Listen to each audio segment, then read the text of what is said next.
Hello and welcome to the Week 8 meta episode for the Real or Revolution. So what we're doing in this episode, we're going to first of all have a quick look around the map, and then we're going to talk about what's happened with the courtiers this week. So, quick look around the map is just seeing what kind of interesting stuff is happening. Looks like Ashai has a civil war going on. Karth is growing reasonably significantly. They've kind of absorbed some of the smaller people around the place, so definitely a lot bigger there. It looks like there are two really major Dothraki hordes, and if one of them wins, that could be interesting. Volantis is back. It was New Valyria for a while, but appears to now be Volantis again? Yeah, Rilor still has its land, but interesting. I wonder what happened to make it Volantis and stop being New Valyria. Anyway, that's that. Tyrosh is kind of broken in half with civil war, and Cohor's growing as well. Up here we have like a split off from the Bravos group, like a proper split off. Is that two splits? That is indeed two splits. We have Bravos, which is at war with, in a civil war for Bravos. But then you also have some other Bravos ones that were already split off, which are also named Bravos. Just to be a little bit confusing. Over here in the Iron Throne, if we have a look at this, it's all together, apart from... it's all together, it's all underneath the Iron Throne, but if we split it up like this into its individual places, the north is still fairly large. Dorne has a little bit of a war going on, and yeah, the Vale's slowly stopping, like, soon about to stop existing if, like, the north keeps going in there. Which would be interesting, because that means the north then controls 3 of the Lord Paramount ships. So, interesting to see what happens there. Anyway, let's get into the courtiers who have died this week. First up this week, we have Branton Ricewell, who died in the dungeons of King Roland, presumably after the North's war kind of ended with the North losing. So, he married 6 times. 4 of his wives died of the dreaded plague. 1 died of poor health, and the other one died a natural death. He had 3 children from these wives, all daughters, and one of them has a line that continues. It goes through Brianna, who married into Eastweld, but that's not where her children are from. Her children are from Ashwood? Yes, from this guy, Gior. So she's remarried to another one, so chances he could have more children. And she has 1 child who is still alive, who is Janessa, who has married a forester, and they in turn have children of their own. Next up we have Liara Reed, who died a natural death. She was married to Sir Wendell Frey, who died of dysentery. She also died having cancer and being a lunatic. Next up we have Sir Taris Paybridge, who was a bastard of the Arryns. He had 3 wives, first being Sansa Stark, who was burnt alive. Then we have just a common lady. Then we have another common lady. He had a daughter, who is Sansa's daughter, and she in turn had 2 other daughters by 2 husbands, a Redfort and a Royce. And he had a son, who was also Sansa's son, and currently the son has no children who survived through the dreaded plague. Next up we have Guadalupe Junio, who died of the bloody flux. He married a Sloane, and together they had 2 daughters, one of which died of the dreaded plague, yep. And she had married a Greenfield and had a daughter of her own, who has in turn married to a Peckledon, and they have their daughter of their own. Next up we have Sir Van Connington, who died a natural death. He married twice. He married to Jonquil and he married to Maris. He has a son who is still alive, Sir John Connington. But he's a little bit depressed. He's married to a common lady, and together they have a son, Colin, and a daughter, Khalees. Would that be how you say it? Khalees? I'm not entirely sure. And then Van also has a daughter, Celise, who is married to Sir Alan Connington. Next up we have Roxas Blackrose, who died a natural death. He had 4 children, 2 of which died of the dreaded plague, but his last 2 children, who are both from his newest wife, Raylene, are still alive. We have Alison, who is matrilineally married to Olauder Pendred, and Roxas, who is 12. Next up we have Alothus Went, who died a natural death in a coma. He had cancer and was a lunatic. He also had two wives. He had Leah, and then he had Jaina of Woodford Watch, who he married matrilineally. Together they had one child who is still alive, Arthur, and he is currently a black brother. Next up we have Valar Manderly, who was murdered.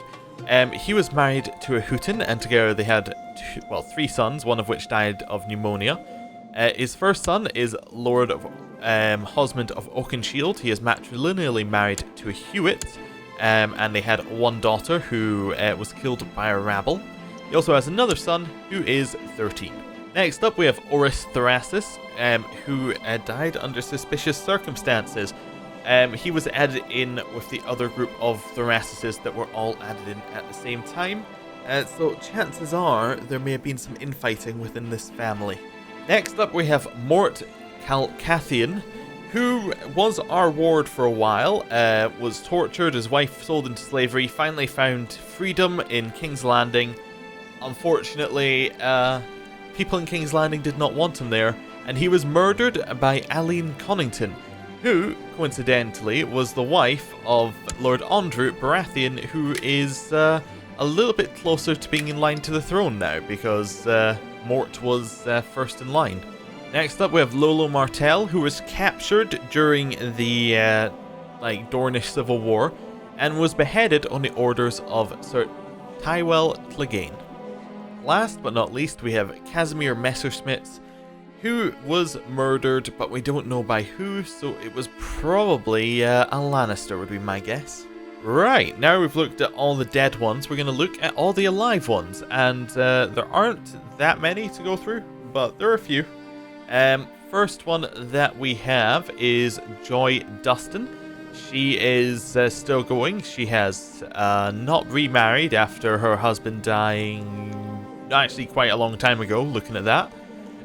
She has one son, Lord Athian of Crow's Edge, and he is matrilineally married to Ryswell, which is interesting because he actually holds land of his own, so it would seem odd that he matrilineally married. But together they have 4 children, all of them Ryswells. So in theory the Ryswells are going to get quite a lot stronger in the next generation. Next one that we have is Baneth Seret, who is remarried. He is now on his second wife. He's married to Eleanor Karen. And he has 4 children, who are all from Sarah. So that one's from Sarah, and then last 2 are from Eleanor. So his 2 youngest are from Eleanor, including except this one's a bastard, so that's not from Eleanor. But yeah, that's Baneth. Next one that we have is Huger Quarlin, who is on his second wife, and he has one son, Florian, from his second wife, who is a squire and Faith the Seven follower, which is kind of not very good. Next one that we have is Astrid Raider. She is married to Andrian of Antler Vale and has no children. The next one that we have is Tak Tak Co. She is married to Ronit Rocca, and she has no children as well. Next one is Garth Oakheart. He is over in Pentos currently. Yes, currently over in Pentos. He was married to Jaqua Mir Nolis before she died of the plague, and they had one child who is of his wife's dynasty, who is now married a Tor Goddorio, and they had one daughter who is now dead because she died of winter fever.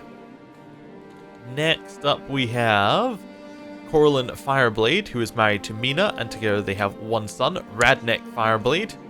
And yeah, not much to say about him currently. Wait, is Corlin in our court? Alright, he is in our court, so so is Radnek then. Okay. Next one that we have is Mikhail Lev, who is on his second wife. He's married to Alyson, and his only daughter died, I think, of a plague. He also has cancer, so may not survive that much longer. Next one that we have is Devon Magnar, who is on his second wife, a Mormont this time, and he has 2 sons, Whiten Magnar, who is from his previous wife, who is matrilineally married to a rider, who was a custom, who is a house of a custom courtier that was created after the custom court. Basically, they're Guinemere's children. What else do we? He also has another son, Harlan, who is not yet married. Next one that we have, these are not custom courtiers. These are not custom courtiers. Pretty certain these ones aren't. I think it's a long way down to the next one. I think the Thracises are the next one. If I missed anyone, I apologize. We have Rendell Thracis, who is not yet married. A lot of these were added in last week, so a lot of things won't have happened to them.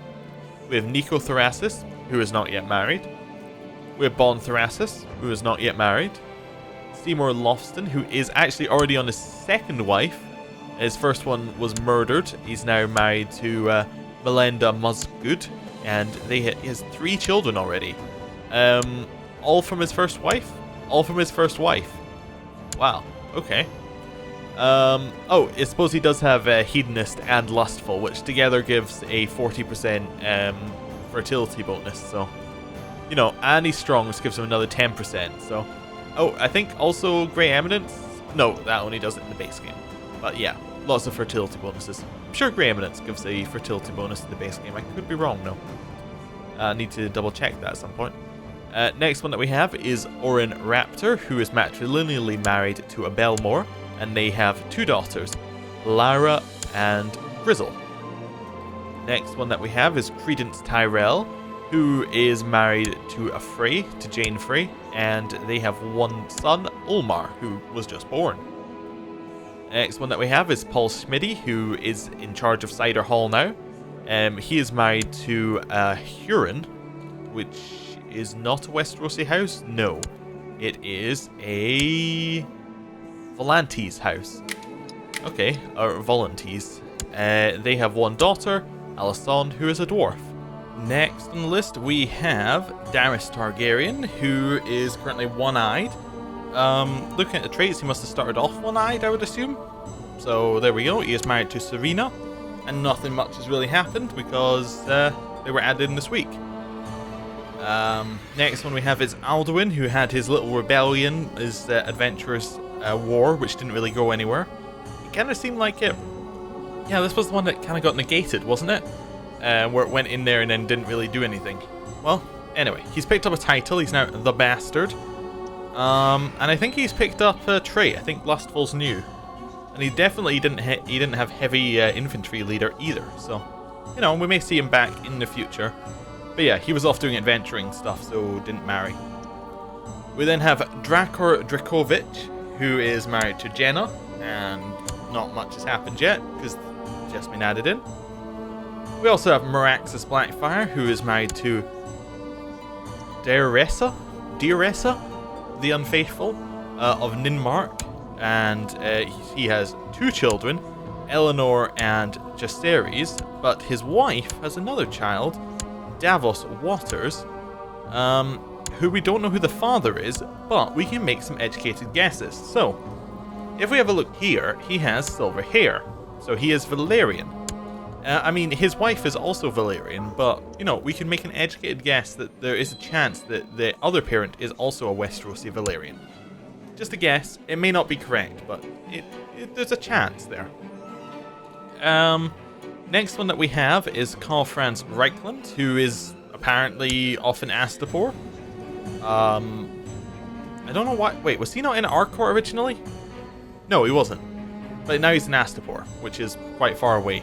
He is married to Eglantine, and that's about it for him. I think he's picked up Deceitful. I think this is a new one. Let's see, 1, 2, 3. Yeah, he must have picked up Deceitful.